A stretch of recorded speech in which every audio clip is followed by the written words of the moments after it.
hopefully that's okay. Hey guys, so you might be wondering, why am I at a different place? Well, just to address, we're here in Cicerello because my sister has an interview, but I'm here to answer the questions that I got from you guys. Okay, so let's just get started. So the first question is by my good friend Nufarisha. She asked, Kak Osi, tempat mana yang paling best bagi Jihah? The only place that I went during my Australian trip was the city of Perth. And the city of Perth is located in a state called Western Australia. And Western Australia, according to Google, covers up a third of the country itself. So Western Australia is a pretty big state.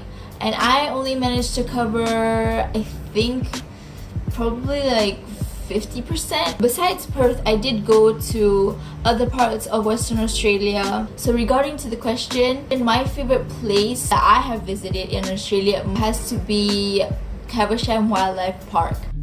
And this is specifically because I love animals, and all of the animals that I saw on that day weren't available anywhere else in the world. And I think that's the most iconic thing about Australia. We're gonna move on to the second question. It's from Iza Athira, and she asked me must visit places. So for example, the Pinnacles, Yanchep National Park, Lancelin Sand Dunes, and also Caversham Wildlife Park. Another place that I recommend you guys to go is Fremantle. Fremantle is also another city in Australia, and it's a port city, which means there's a lot of boats coming in and out of the place. A lot of people go to Fremantle for their famous fish and chips, which are available in shops like Kaylee's Fish Market Cafe and also Cicerello's, which I went to. And for all of those Muslim brothers and sisters out there who are wondering if it's halal, their fish and chips are halal and it's certified by a Muslim community in Australia itself, and you can read about it on this website, which I'll link down below.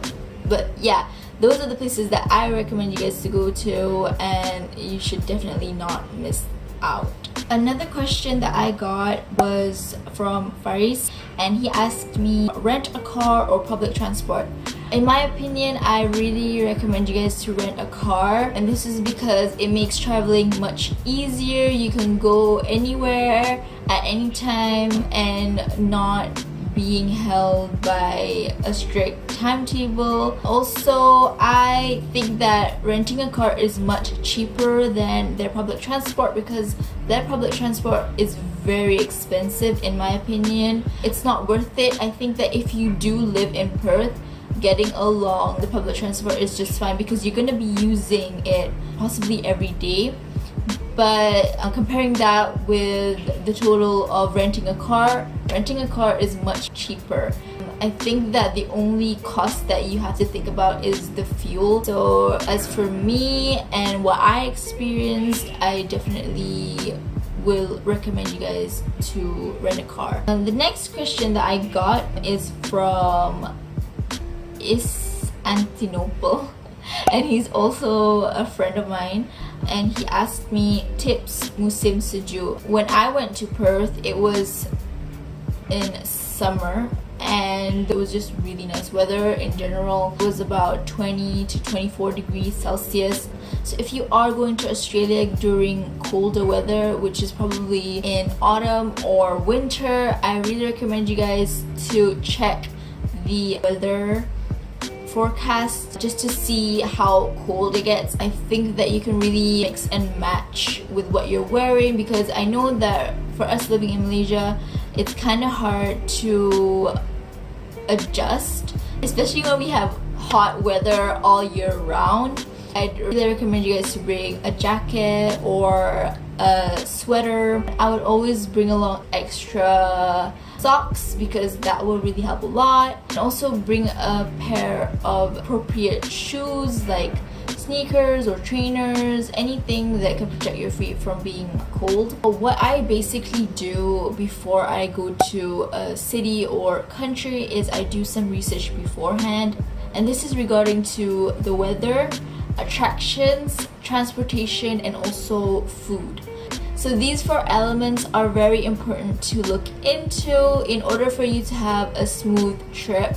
For the weather, I check out if it's hot or cold whenever I'm going, and I'd bring something that is appropriate to the weather.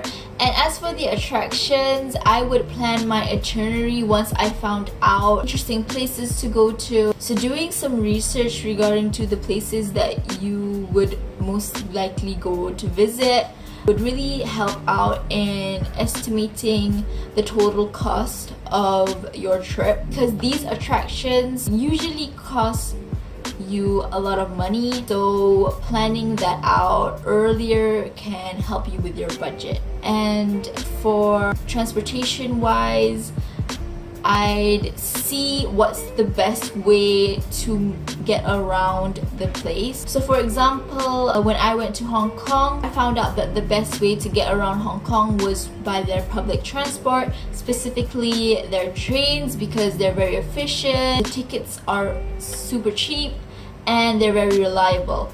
As for food, I would check out places where it's halal to eat, and if there are any ingredients that I should look out for. So for example, when I went to Japan, a lot of their foods contain sake or soku.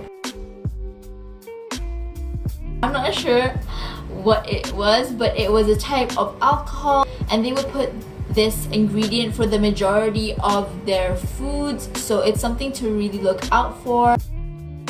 Okay, that's all of the questions. Thank you guys so much for asking me. I hope my answers will help you in the future, and that's whether if you're going to Australia or any other place in the world.